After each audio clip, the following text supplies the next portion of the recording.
ladies and gentlemen, and being a producer of Wrestle Massacre as well as Inside Movies Galore, I am David Strege, and welcome to Delusions of Grandeur. Enjoy the reviews. I certainly did.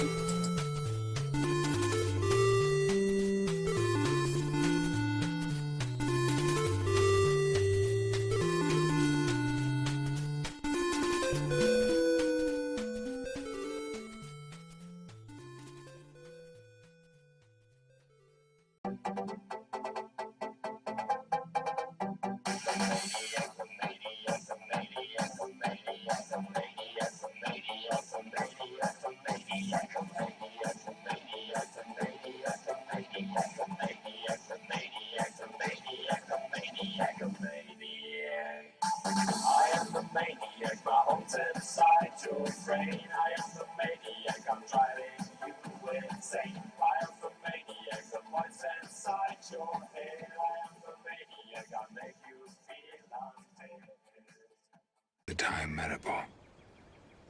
Live now. Make now always the most precious time. Now will never come again. Don't!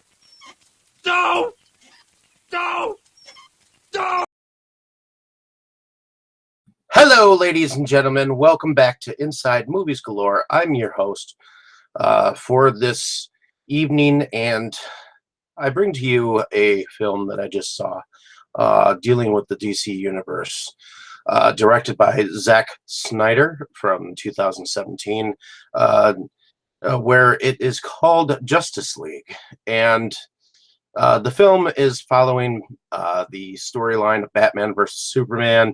Obviously, Henry Cavill's character, Superman, has died and has been buried, and from what I understand, Batman, who has been left behind, and the rest of the characters involved, meaning Wonder Woman, which ultimately she went off and had her own standalone film, which I thought was actually really good. It told a little bit of her storyline and whatnot, but I'm not going to get into that one right now.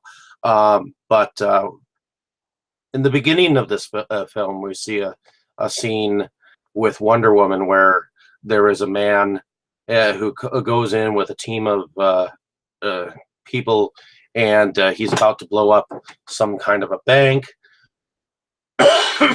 And she swoops in and uses her rope of honesty, which actually it's kind of a whip. It's kind of like in between a rope and a whip. But she uses her weapon of honesty to seek out exactly what is going on in the situation. And the main guy, well, not the main guy, but the guy in charge of this takeover operation, at least in the building that she went into, she was able to overtake and overcome, and she dodged a ton of bullets with her arm bracelets, and ultimately made him wonder who the fuck she was. But I feel like that scene right there was kind of fast-paced. I wish I could have seen it in a little bit more of a slower motion. But yeah, obviously they wanted to make it seem like she did these things really quick, was really strong, and I feel like even though we've been introduced to her in Batman versus Superman, and we had seen more of her in Wonder Woman, I feel like some of her action points, at least in this very beginning, were kind of, rushed to find out the storyline. But in any case, Bruce Wayne, he is trying to track down the other super superheroes or people with superpowers per se. You got the descendant of the god of the sea, which is Aquaman. You have the Flash. You also have a character called Victor Stone, which his alter ego is Cyborg. And he is acted by Ray Fisher. So we have Ben Affleck, Henry Cavill, Amy Adams, Gal Gadot as a Wonder Woman. That's kind of a weird name, but by the way, Ezra Miller as the Flash, Jason Momoa, and Ray Fisher. We also have Jeremy Irons reprising his role as Alfred. So, ultimate, and also we have Diane Lane, and Connie Nelson, a few others. You know, we have quite a little bit of a cast here. So what I'm going to say is that evidently there was a mythological ancestor that was unleashed on the island that Wonder Woman is from, and the women, the Amazon women, are guarding some kind of a box that holds some kind of energy, and there are three of these all throughout the world. There was one on this island, there was one in the sea in Atlantis, and there was one that was on Earth. And this character, Steppenwolf, which was played by Claren Hines, this was a CGI'd character. So I feel like the history of the wars that went on with this character were computerized to quite an extent, and I was fairly disappointed with the CGI, at least in some of this film. I'm not really a fan of CGI in general, but this totally disappointed me. The way these get, I feel like I've seen characters in the Marvel universe that have been CGI better.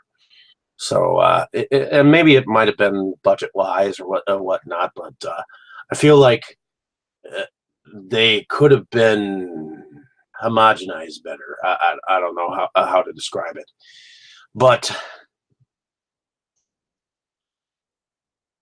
Bruce tracks down Aquaman. He tracks him down in his own Nantucket-looking town, and he refuses at first, up until till the box was actually stolen from Atlantis. Is when all of a sudden he showed up. Well, when he went and found the Flash, which he was only found by when he was visiting his father in jail, which his father was in jail for the murder of his mother, supposedly. And we know some of the Flash's storyline from having it be, believe it or not, he was actually in a film in the 70s, so which was right around the Bill Bixby Incredible Hulk series. So, but this was his introduction to the story. So I think that